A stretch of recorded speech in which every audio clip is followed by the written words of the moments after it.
नमस्कार, मैं हूं रवीश कुमार और आज हम एक ऐसे इस्तीफे की बात करेंगे जिसने सत्ता की सबसे ऊंची दीवारों को हिला दिया है।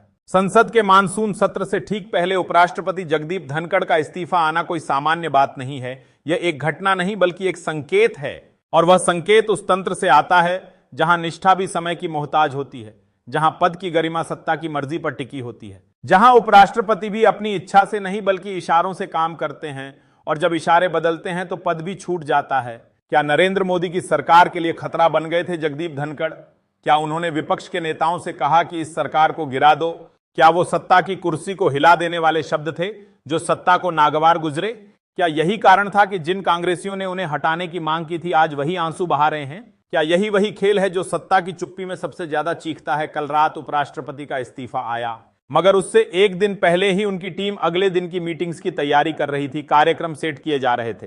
अगर किसी को मालूम हो कि उसे इस्तीफा देना है तो वह अगले दिन की तैयारी क्यों करेगा? यही बात सबसे पहले सवाल खड़ा करती है कि यह इस्तीफा अचानक नहीं हुआ, यह किसी आक्रोश का परिणाम है, यह किसी ताकतवर इशारे का असर है। राज्यसभा के पहले दिन जब मल्लिकार्जुन खड़गे ने ऑपरेशन सिंदूर और पहलगाम की घटना पर बोलना शुरू किया, जब मोदी सरकार के खिलाफ कड़े सवाल संसद में गूंजने लगे, तो सभापति धनखड़ ने उन्हें रोका नहीं।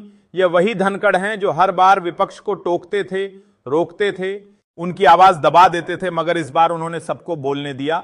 यही बात सत्ता को चुभ गई और इसके तुरंत बाद जेपी नड्डा प्रधानमंत्री से मिले और शिकायत की, और उसी शाम इस्तीफे की चिट्ठी तैयार हो गई। सोचिए यह कितना खतरनाक संकेत है कि देश का उपराष्ट्रपति भी अगर अपनी जिम्मेदारी निभाए, अगर वह सत्ता के खिलाफ बोलने की आजादी दे दे, तो उसे इस्तीफा देना पड़ता है, और वह भी चुपचाप, बिना कोई विदाई भाषण, बिना कोई संवैधानिक औपचारिकता के। सवाल सिर्फ इस्तीफे का नहीं है, सवाल यह है कि जो पद संविधान ने सबसे ऊंचा माना था, उस पर बैठे व्यक्ति की हैसियत इतनी क्यों रह गई कि एक नाराजगी में वो पद से हटाना पड़ा, वो भी स्वास्थ्य कारण का बहाना बनाकर। जबकि सच यह है कि वो अगले दिन की बैठक तक तय कर रहे थे। सवाल यह भी है कि क्या रोहिणी सिंह का यह दावा सही है कि पिछले कुछ महीनों में धनखड़ विपक्षी नेताओं से मिल रहे थे? क्या उन्होंने विपक्ष से कहा था कि भाजपा के सहयोगी दलों से कहिए कि समर्थन वापस ले लें? क्या वे एनडीए को तोड़ने की रणनीति में लगे थे? क्या उन्होंने चंद्रबाबू नायडू, नीतीश कुमार और चिराग पासवान जैसे नेताओं को लेकर विपक्ष से कहा कि उन्हें समझाइए और सरकार को गिरा दीजिए? अगर यह सच है तो यह देश की राजनीति के सबसे बड़े विद्रोह में गिना जाएगा। ध्यान दीजिए, ये वही धनखड़ हैं जो बंगाल के राज्यपाल रहते हुए बार बार केंद्र सरकार की नीतियों के प्रवक्ता की तरह बोलते थे।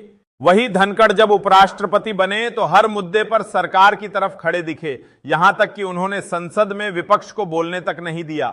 ऐसे व्यक्ति को अगर आज इस्तीफा देना पड़ रहा है और उसकी वजह सत्ता की नाराजगी है, तो समझना चाहिए कि सत्ता की दीवारों में अब दरारें पड़ चुकी हैं। प्रधानमंत्री मोदी ने उनके इस्तीफे पर तुरंत कोई प्रतिक्रिया नहीं दी। रात को उन्होंने महाराष्ट्र के नेताओं को जन्मदिन की बधाई दी, मगर धनखड़ पर एक शब्द नहीं कहा। जब लोगों ने सवाल उठाए तो अगली दोपहर उन्होंने ट्वीट किया और लिखा कि धनखड़ जी ने कई अवसरों पर देश की सेवा की, मैं उनके अच्छे स्वास्थ्य की कामना करता हूं। यह ट्वीट अपने आप में बहुत कुछ कहता है। जैसे कि प्रधानमंत्री यह जताना चाहते हो कि जो देना था दे दिया, अब लौट जाओ। वरिष्ठ पत्रकारों ने इस इस्तीफे को लेकर जो लिखा है वह इस घटनाक्रम की गहराई को और स्पष्ट करता है। प्रशांत भूषण ने लिखा कि यह सबसे पक्षपाती उपराष्ट्रपति थे जो हर बार सरकार की चापलूसी करते थे, और अब हमें उनसे मुक्ति मिल गई।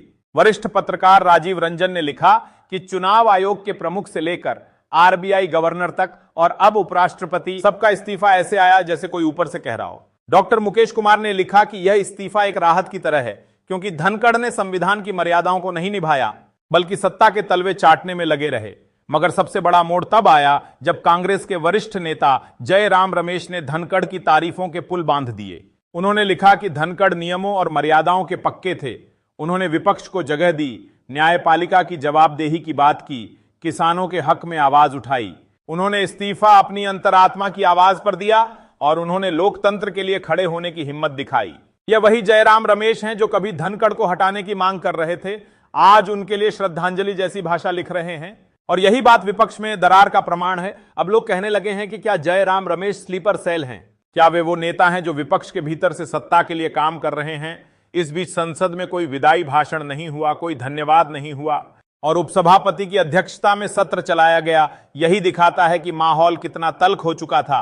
अगर आप प्रधानमंत्री मोदी के पिछले 3 ट्वीट देखें तो तीनों के भाव अलग दिखेंगे। यह भाव ही बताता है कि रिश्ता कितना खराब हो चुका था। सवाल सिर्फ इस्तीफे का नहीं है, सवाल है उस पूरी राजनीति का जो अब सत्ता के लिए पूरी तरह बंधक बन चुकी है, जहां विरोध की कोई गुंजाइश नहीं है, जहां संवैधानिक पदों पर बैठे लोग भी अगर सत्ता से थोड़ा भी भटके तो उनका अंत सुनिश्चित कर दिया जाता है। मगर अब सवाल यह है कि क्या धनखड़ आने वाले दिनों में नया रूप लेकर सामने आएंगे?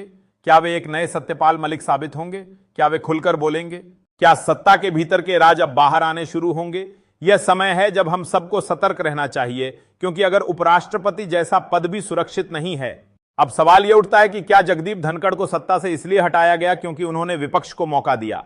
क्या उनका गुनाह यह था कि उन्होंने विपक्ष को संसद में बोलने दिया? क्या उन्होंने कोई संविधान विरोधी काम किया या बस सत्ता के इशारों को नजरअंदाज कर दिया था? कहते हैं जब ऊंट पहाड़ के नीचे आता है तो उसे अपनी औकात समझ में आती है, और शायद यही बात सत्ता को याद दिला दी गई थी कि संविधान की कुर्सी किसी दल की बपौती नहीं होती।